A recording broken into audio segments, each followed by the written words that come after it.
Welcome to St Peter's Church here in Cradley. Today's been another milestone of our Heritage Tower project here that's been going on for a while now, and it's seen the installation of the new replica weather vane that's been made by Luke Perry, and also the new flagpole as well.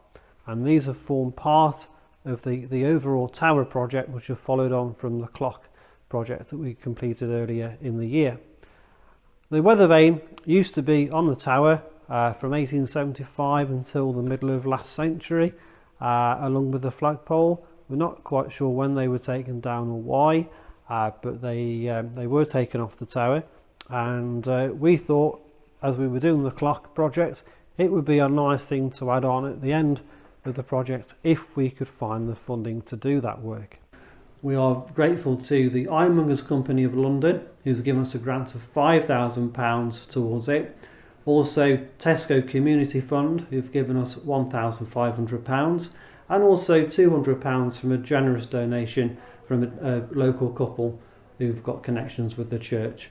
And the balance has been boosted by our concerts that we've had here, money from the retiring collections, and other events and activities that we've done to fund the project. The design of the weather vane is the same as what the original one would have looked like, and we've found old photographs to give us the design for the weather vane, and Luke's been busy the last few months putting it all together in his workshop, which is only about a mile from here down in Cradley Heath.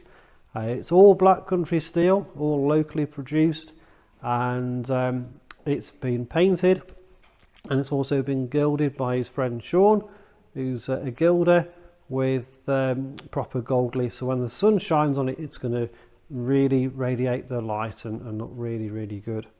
It also has a small nod to the chain making industry that used to be in Cradley, and on the arrow part of the weather vane there is a small anvil, which is just an acknowledgement of all the hard work that went on in the parish many years ago. The flagpole's gone on the tower today. We can't put the flag up just yet because the bolts need some time to set into the brickwork, but we will be able to fly the St George's Cross for church festivals in the next few days as well. So what do you think about getting it to the post? Are you alright with that? It was a bit tight. I caught my indicator, which is not a problem. We can get that sorted. I think it was either get the indicator off or not come through at all, wasn't it? Yeah. Well, that was really good. And then we're just worried about the height, but we cleared the height. Yeah, got it fine. I think it was good to not have to climb it too high to get over the top with the cockerel, and lift it with the cockerel on, which is good. Saves me doing the scaffolding at the top. Yeah. But no, it's good cooling down with the communication. That works really well. Yeah. I always use the earpiece to be there. You done many churches before? I've done not so many churches. I help with the balls on the mosques. Oh yeah. I've done all them. Okay. So we do a bit of everything to be fair. Oh, that's good. Everything and everything. Yeah, it's a nice job, isn't it? So it went pretty well, to be fair. Just the flagpole now, then. The flagpole to go. All right. So today started quite early. About 8 o'clock Luke arrived on site, and at 9 o'clock we had the crane arrive. The crane can reach a height of about 100 feet in the air, and this is the only safe way to get the weather vane and flagpole onto the tower.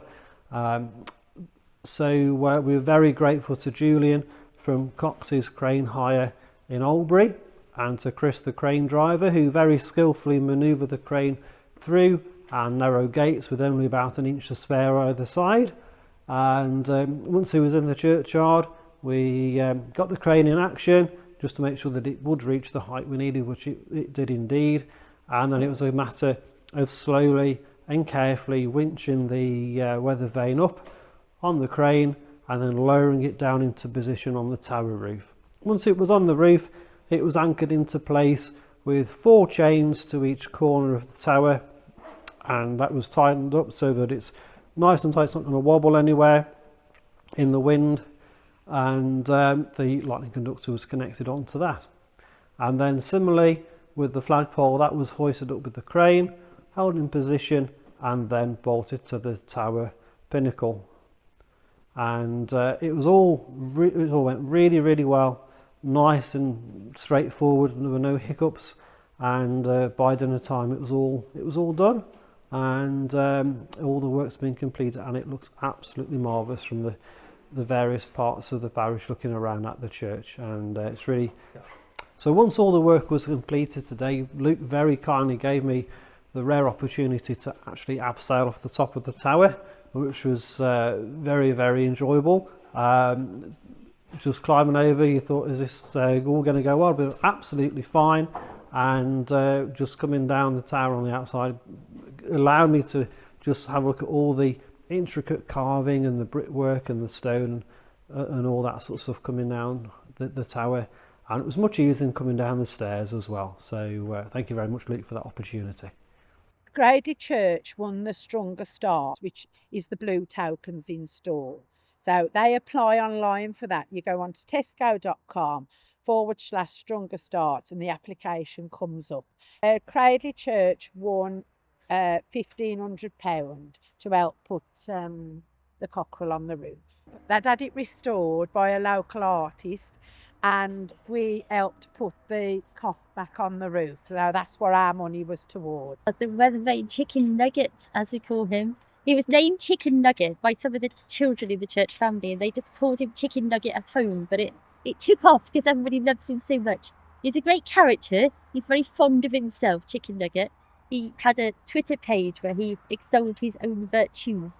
And every time the families come to baptism at St. Peter's, and we talk about Jesus' love as a mother hen, who's part of the scriptures, and Jesus gathering us up into his warm and protecting love, and we give all of the baptism families a little chicken, like Chicken Nugget, when they come to baptism. But did you know why churches have cockerels on? It's actually a thing that happened, and it's referring back to the heart of the Christian faith, which was Peter's relationship with Jesus. And this is St. Peter's Church. And St. Peter, he learned to love Jesus and then denied him at a time of fright and fear, and then was forgiven and commissioned to spread the story of good news. So the cockerel on a church tells us about how we're human and how we slip and how we fail, but how Jesus loves us and picks us up and sets us up again. So that cockerel tells us no matter what's happening, we can keep going forward. There's always a way forward. So on our Facebook page as well, Chicken Nugget does know what's going on each week at St. Peter's. So he shares the community information. I think because everyone can see him, he's just become a bit of a identifiable character. We like personifying animals, though he's part of a human nature. And he looks down over the school playground and the children see the chicken and talk about the chicken. He's just become one of the local characters, really, which gives people something to bond with, something a little bit human that they can hold on to.